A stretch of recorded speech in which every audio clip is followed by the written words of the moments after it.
ધોરણ 10 ગણિત સ્વાધ્યાય 12.2 નો આપણે પ્રશ્ન 3 જોઈએ છે. કેટલા પ્રશ્નો જોઈએ છે?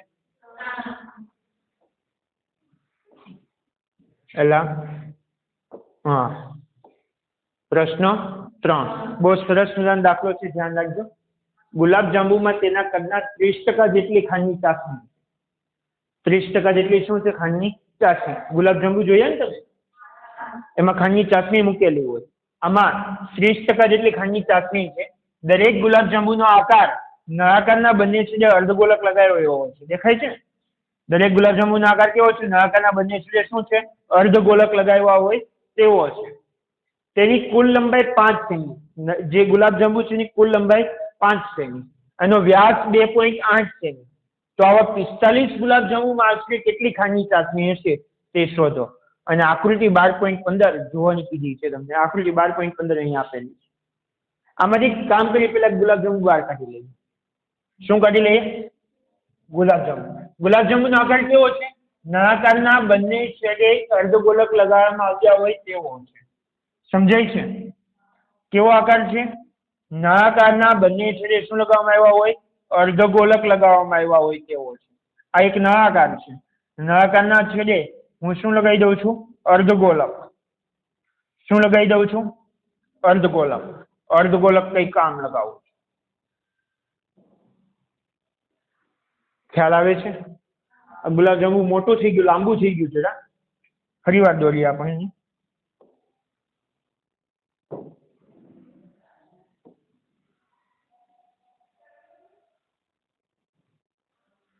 આ નળાકાર ભાગ છે અને આ ભાગ કેવો છે? અર્ધગોલક હોય તેવો છે. ખ્યાલ આવ્યો? એક ગુલાબજાંબુ કંઈક આ પ્રકારનું છે અને અહીંયા આપેલું છે તેની કુલ લંબાઈ કેટલી છે?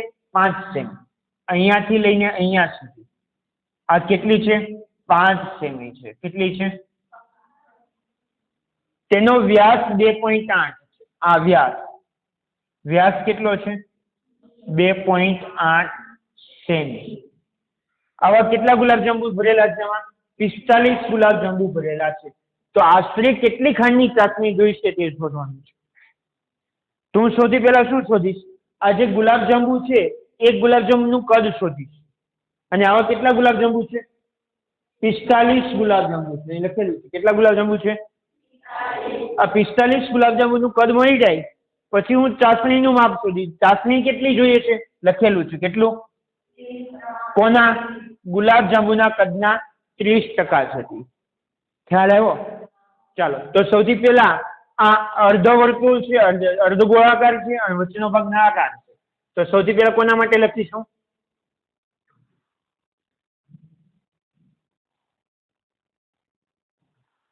સૌથી પહેલા અર્ધ ગોળાકાર માટે, ગોલક માટે, અર્ધગોલક માટે. ત્રિજ્યા જોઈએ એમાં. બોલો, ત્રિજ્યા નથી આપી પણ વ્યાસ આપી દીધો છે. કેટલો આપેલો છે? 2.8. ડી કેટલો આપેલો છે? 2.8 સેમી. તો ત્રિજ્યા આર કેટલી થશે? બોલો. 2.8 ભાગ્યા 2. 2.8 ની અડધી કેટલી થાય? 1.4. 1.4 સેન્ટીમીટર. સમજાય છે? હવે કોના માટે વાત કરીશ? નળાકાર માટે. કોના માટે વાત કરીશું? નળાકાર માટે. તો લખીશ નળાકાર માટે. નળાકાર માટે ત્રિજ્યા તો જોઈએ જ. ત્રિજ્યા આપેલી છે 1.4 સેમી. હવે નળાકારની શું જોઈશે? ઊંચાઈ જોઈશે. આ નળાકારની ઊંચાઈ આખું 5 સેમી છે અને આ વ્યાસ 2.8 છે. જુઓ, આ અર્ધગોલકની આ ત્રિજ્યા કહેવાય. આ પણ શું કહેવાય? ત્રિજ્યા. 2 ત્રિજ્યા એટલે વ્યાસ જ થયો ને. તો 5 સેન્ટીમીટર માંથી હું વ્યાસ બાદ કરું એટલે કે h બરાબર 5 માઇનસ 2.8. ખ્યાલ આવે છે? ચાલો, 5 માંથી 2.8 બાદ કરીએ. શું જવાબ આવશે? 2.2 સેન્ટીમીટર. એટલે ઊંચાઈ h બરાબર શું મળે? 2.2 સેન્ટીમીટર. સમજાય છે? ચાલો, હવે આપણે 45 ગુલાબજાંબુનું ઘનફળ શોધી કાઢીએ. શું શોધીએ? 45 ગુલાબજાંબુનું ઘનફળ.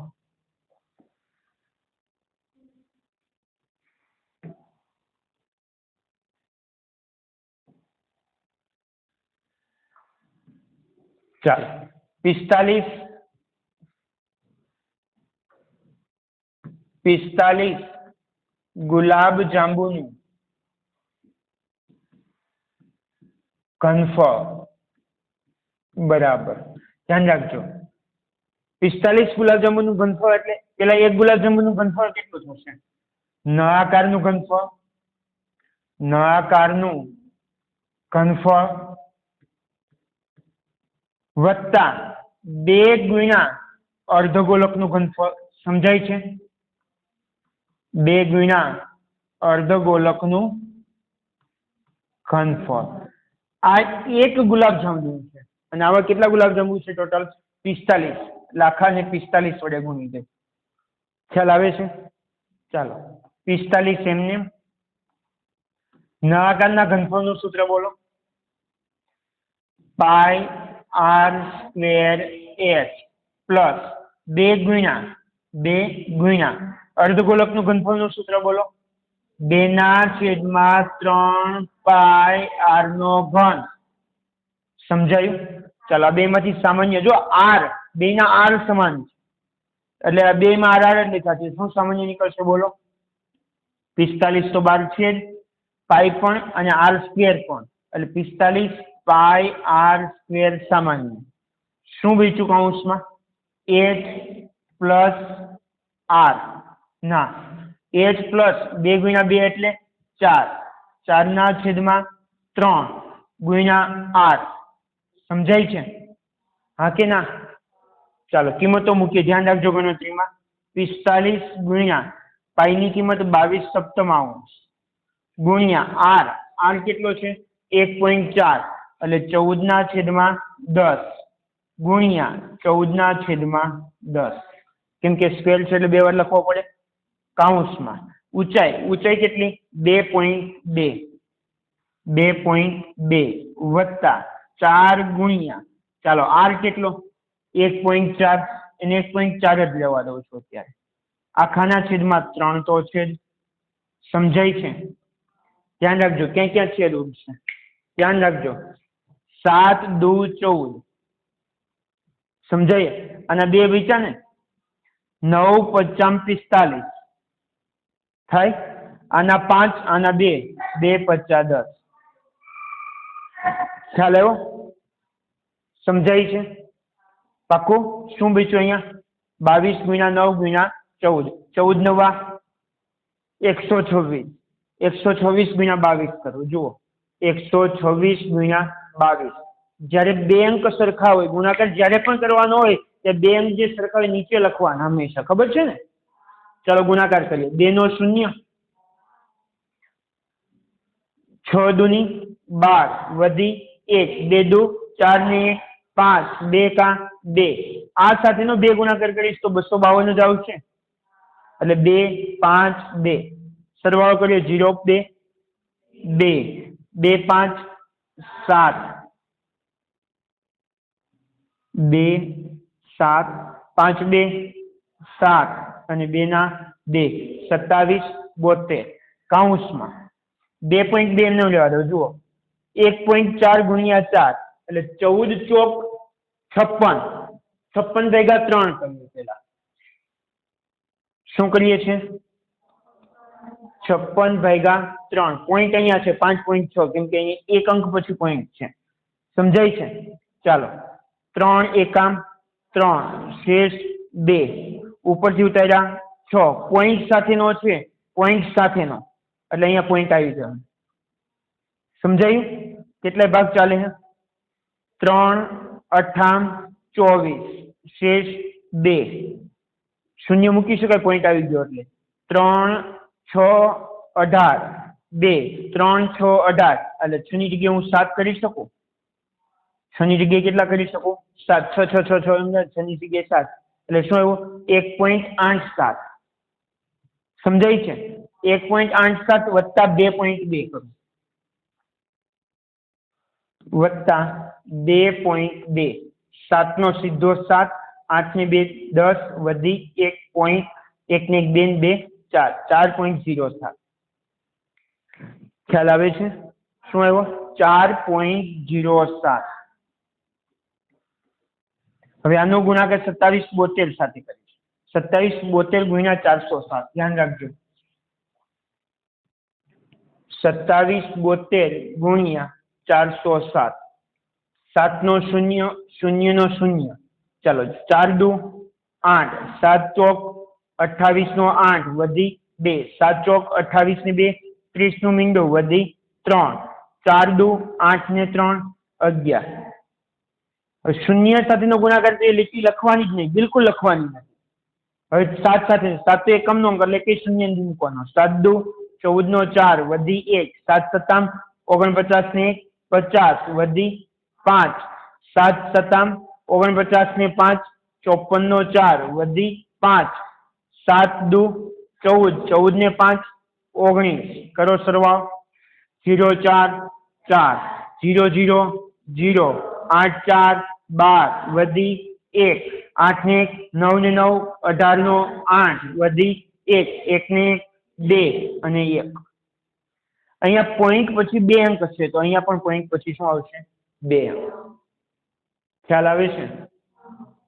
ના ના 0 4 4 0 0 0 8 ને 4 12 નો 2 વધી 1 8 ને 9 9 9 18 નો 8 વધી 1 1 ને 2 આ 1 ને હજુ 1 1 રહી ગયો ને પોઈન્ટ બરાબર હશે. કેટલો આવ્યો 11 28 20 4 11 28 20 4 2 અંક પછી પોઈન્ટ. ખ્યાલ આવ્યો?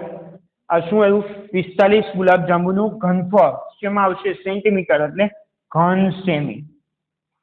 ઘન સેમી. દાખલો હજુ પૂરો નથી થયો. દાખલો હજુ પૂરો થયો નથી. આપણને શું શોધવાનું કીધું છે દાખલામાં? ચાસણી. શું શોધવાનું કીધું છે? કેટલી ચાસણી હશે તે બોલો. ચાસણી કેટલી છે ગુલાબજાંબુમાં? કેટલી છે? 30%. સમજાય છે? આની 30%. તો જોઈતી ચાસણી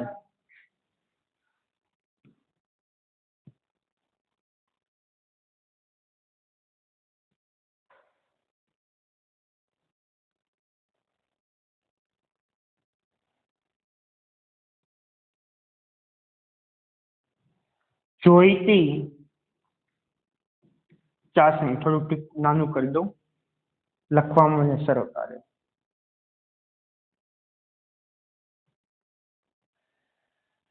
ચાલો શું લખીશ? જોઈતી ચાસણી ચાસણી કેટલી છે? 30% છે. 30% તો ચાસણી કેટલી થાય? તો 11 28 2.04 ગુણ્યા 30 ભાગ્યા 100. 30% એટલે ગુણ્યા 30 ભાગ્યા 100. સમજ પડે છે? હા કે ના? ગુણ્યા 30 ભાગ્યા 100. 40% ચાસણી જોઈતી હોતે તો શું આવતે? 40% ચાસણી જોઈતી હોતે તો ગુણ્યા 40 ભાગ્યા 100. 50% ચાસણી જોઈતી હોતે તો સમજાય છે? શૂન્ય શૂન્ય કેન્સલ. ચાલો 11 28 2.04 નો 3 સાથે ગુણાકાર કરીએ. કોની સાથે કરીએ છીએ? 3 સાથે. 11 1 મિનિટ હજુ ભૂલ થઈ આપણે. ક્યાં ભૂલ થઈ જુઓ. 22 નવા સોરી 14 નવા 126 126 ગુણ્યા 22 એટલે 2772 આવ્યો હતો. આવ્યો તો અને ભાગ્યા 10 છે ને એટલે આ પોઈન્ટ અહીંયા આવશે. એટલે 3 પોઈન્ટ કાપવા પડે એટલે આ પોઈન્ટ અહીંયા લખા. સમજાય છે? એટલે આ પોઈન્ટ અહીંયા લખાશે. 0.204. ઓકે ચાલો 1128.204 ગુણ્યા કેટલા કરીશું? 3. ચાલો ધ્યાન રાખજો. 4 તારીખ 12 વધી 1 3 0 3 ને 3 દુ 6 પોઈન્ટ આવી ગયો ને. 8 તારીખ 24 વધી 8 દુ સોરી 3 દુ 6 ને 2 8 3 એકા 3 3 એકા 3 એના ભાગ્યા કેટલા છે? 10. એટલે આ પોઈન્ટ હજુ એક આમ આવશે. શું જવાબ આવશે? 338.4612 4612 ને 2 અંક જ લખો એટલે 46 ફાઇનલ જવાબ છે. અને અહીંયા કીધું છે આશરે કેટલી જોઈશે, આશરે.